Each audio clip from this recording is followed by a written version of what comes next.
A more conducive working environment for the media underway as President Tinubu promises to solidify ongoing reforms. Just as APC supporters welcome Governor Yusuf back to Kano after the APC convention. One of the PDP factions, the Bauchi State, explores possible alliance option. Meanwhile, our guest today will give perspective on some political activities as well as how they are related to governance as we get to the business end of the political cycle. These and more on our program. I'm Fisai Ogunfuyi. This is Political Update. Welcome.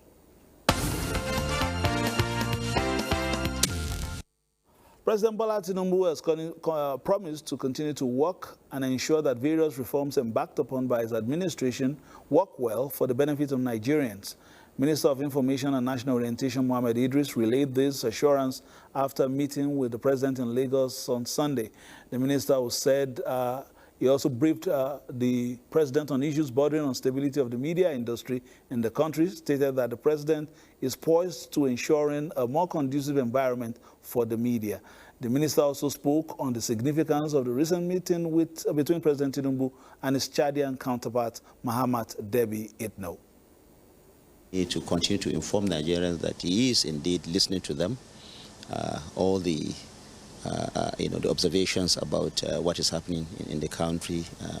Mr. President is listening. He is a keen watcher of events, and as the Commander-in-Chief, he has asked Nigerians to once again come together, reflect, think deeply about Nigeria, be patriotic the more, as he works to ensure that especially issues of security are resolved. It is very significant because when you're fighting terrorism, terrorism has no borders, we all know, especially with the issues happening in the Sahel. It is almost impossible for Nigeria to act alone. And I said earlier, the president is saying that regional cooperation, especially with our neighbors, is absolutely important. So the visit of President Debi to Abuja to see Mr. President on the same day that he went to Jos is very significant. A number of issues were discussed on how the cooperation can be further deepened, not just between Nigeria and Chad, but all our neighbors, to ensure that all the issues, the security challenges in the Sahel are actually curtailed, because without that, it will be almost impossible for us to fight insecurity. This, of course, is in addition to what Mr. President is doing with our international partners, the United States, the European Union, United Kingdom, all of them.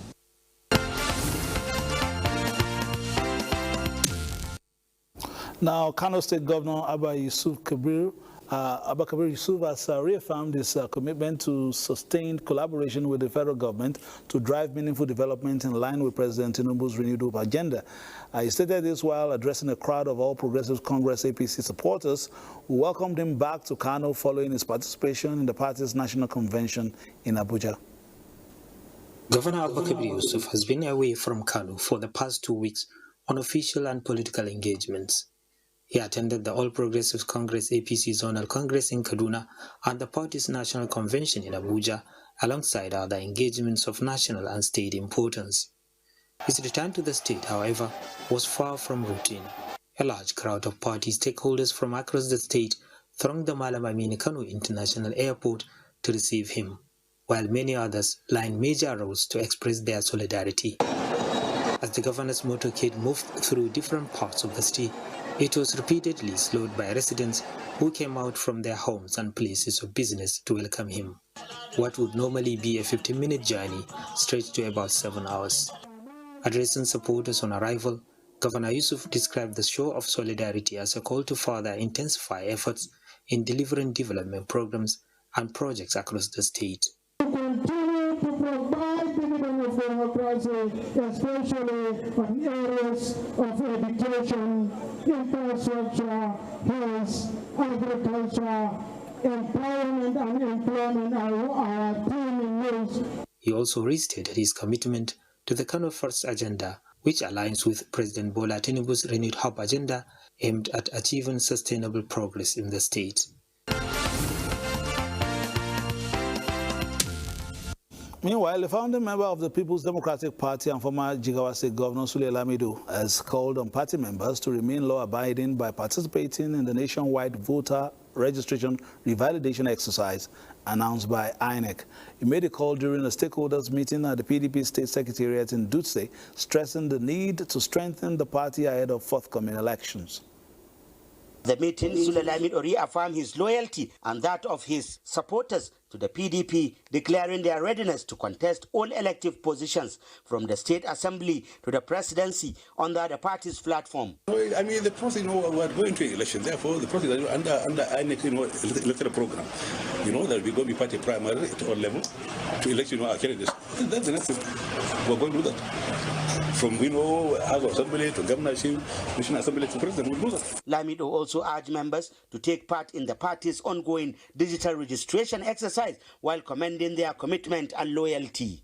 Speaking earlier, the PDP State Chairman Babandi Ibrahim outlined the modalities for the e-registration process, noting that it will create a credible and reliable membership database across the country. He added that the initiative is aimed at modernizing the party's structure and ensuring compliance with the Electoral Act.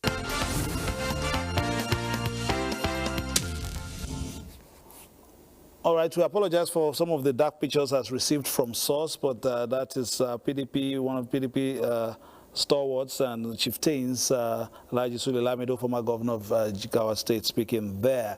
Now let's talk about our main discussion today, talking about politics and governance, and joining us all the way from Umaya in Abia State is former lawmaker Sam Onuigbo. He joins us now via Zoom. Honorable, you've been watching, things happen in the political space for a while now.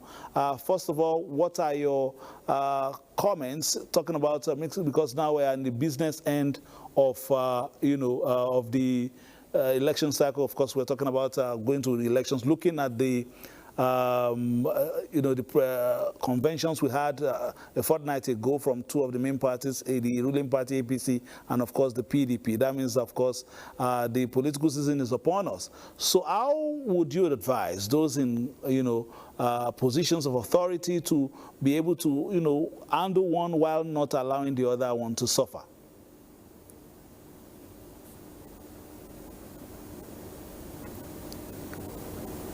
So, Honorable Onugbo online, folks, so that we can have this conversation. Yeah. All right. Please. Okay, go ahead. Come again. I said that the political season is upon us. So how would you advise those in positions of authority to juggle the two, politics and governance? Well, thank you very much.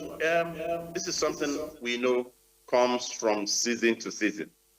So it is important that we realize that it is from what we achieve in governance that the electorate will base their decision on whether to send you to go again or not. So you should not actually separate the two. You should be able to carry them side by side, but without making one of them to suffer. You are free to go ahead and begin to consult, but more importantly, you are supposed to devote a lot of time in governance so as to achieve those promises that you made to the electorate. So that's why these things are important and they must go side by side. In line with the provisions of the Electoral Act and, of course, the presidential directive that followed suit, key political office holders have put in their paper and, gone on ahead to pursue their political aspirations, while some state governors have also done that to their cabinets. Apart from that, but for people in the houses of assembly, that doesn't, affect them. But wouldn't that still, at least to an extent, still perhaps because they would now be looking at electioneering, does that affect lawmaking as well? Except when people go to the constituencies to consult with their people. But it does not affect, those who are involved in lawmaking. Because you can still go ahead, meet with your people, engage with them, and then return to the issue of legislation. So I don't think it affects them in any form. Current administration will be marking its third year in about a month from now, the 29th of May. We're already in April, the 29th of May, just over a month from now. You are also a member of the party. How would you, for instance, evaluate some of the policies and programs by the current administration, especially vis-a-vis the promises made 3 years ago?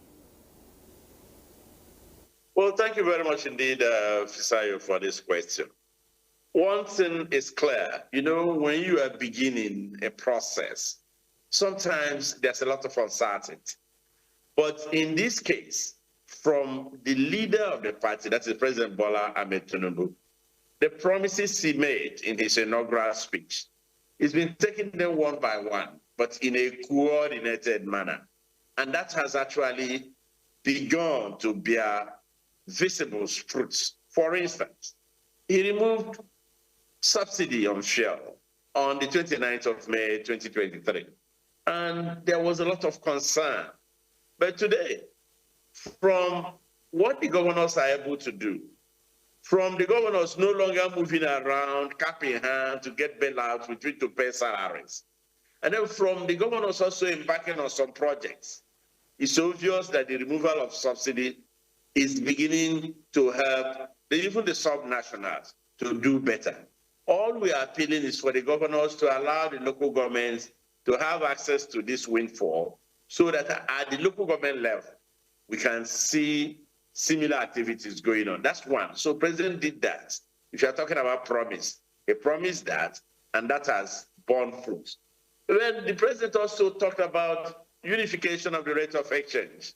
And he has done it in such a way that as we travel around the world, or even last time when I traveled during the Abu Dhabi Sustainability Week, a lot of Nigerians who met with us there, their joy is that there is now stability in the foreign exchange to enable them plan on the investment that they want to bring home. So you also want to talk about the superhighways.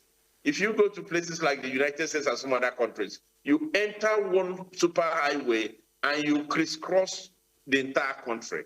So that's what he's trying to achieve. From Lagos to Calabar, coastal highway, or from Sokoto to Badagry, superhighway. So these are things that the president has done. In addition, he has also been able to do something for students through NEL Fund. And that is also beautiful, that the students now know that you can get your your fees paid, and you still get stipend, which will help you survive. These are things we used to hear about in other countries. Mr. President has brought that too. We also have coordinated activities in the health sector. So many things that he has been able to do. Now, he signed the Electricity Act on, I think, on the 6th or so of June, just shortly after assumption of office. And this is beginning to help states to take control of this thing, so that in no time, we will see the positive effect of these policies. Of course, I will not conclude without talking about what he has done with the climate change activity, sustainability, and its involvement at the global stage.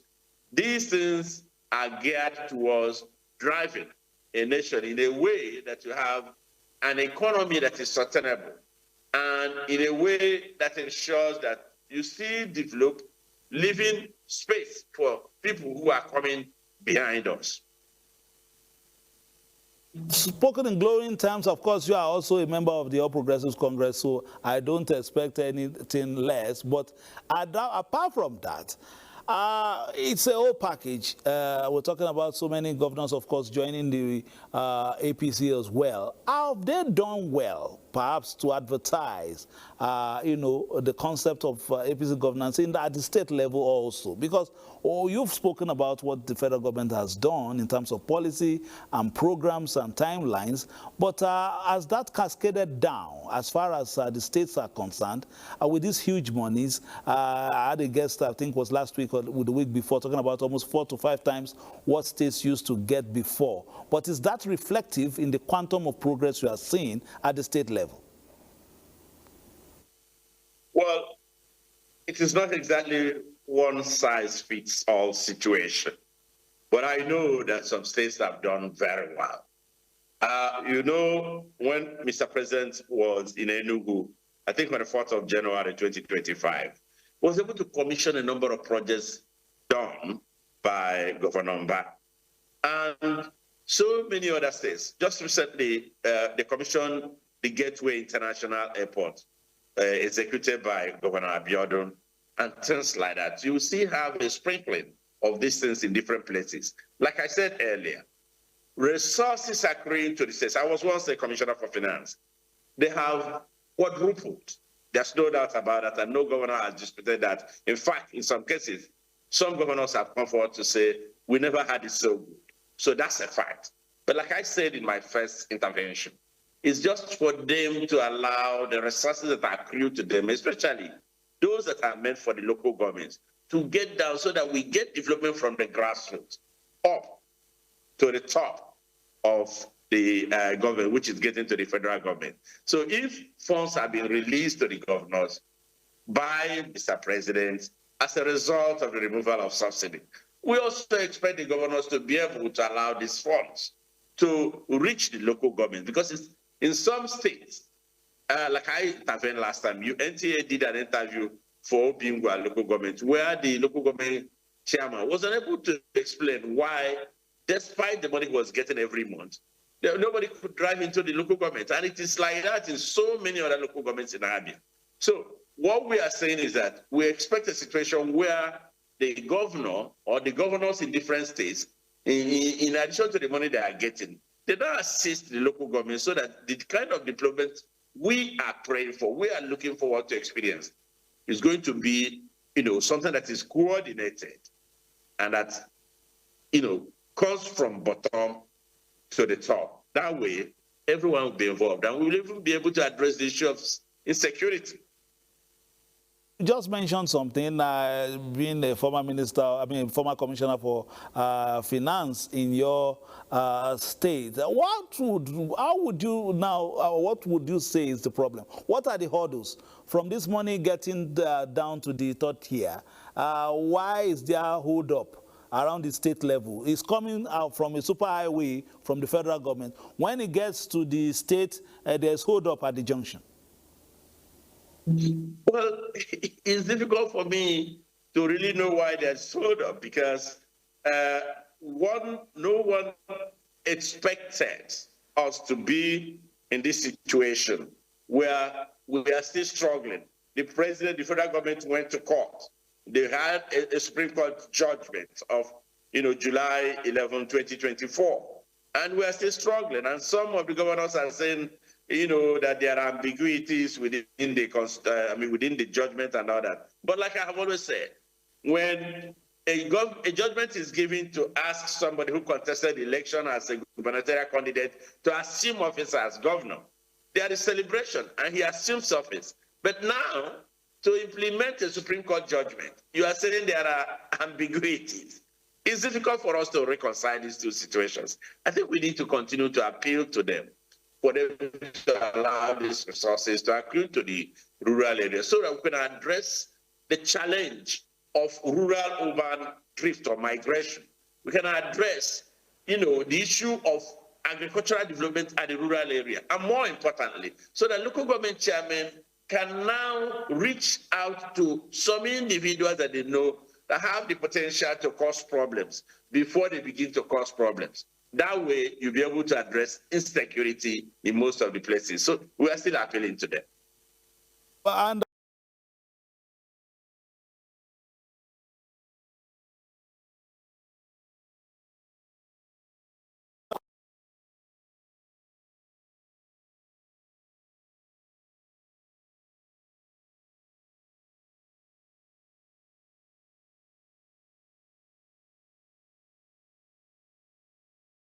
cycle. I'll tell you something, very, very straightforward right now. The cycle that we go through, the essence of you having a tenure, is for the electorate to be able to see your scorecard and make up their mind whether they are going to return you to office.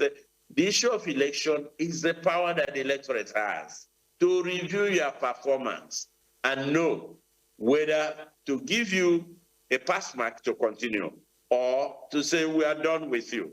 So I would like those who are concerned now to appreciate the fact that the electorate, they've been very, very, they've been very, very observant. And I think I've seen a situation where we continue to have improvement in what is going on now, going into the future, because the electorates they are very wise now, and they know what they want. Yes, it's an appeal, but more importantly, we are making a very serious observation that we want resources that are accruing from the Federation Account Allocation Committee to the states. We want the portion that is meant for the local governments to go to them so that we can see development from the grassroots point. That way, we'll see a nation that is developing from all angles. This is important, and I think they are listening. Because time is not our friend, in about 3 minutes, maybe you can do it for us. Just one more year before, of course, less than a year before elections, but 1 year more for all those holding terms from 2023 to 2027. What will be your expectation? What are the things that bridges they need to cross administratively and in terms of delivery in some of the key sectors of the nation's economy that can still be achieved before the bow out in this first term? And of course, Nigerians make their endorsements. Well, in drafting the Constitution, the drafters brought in the wisdom of tenure. Tenure of 4 years, renewable for another 4 years.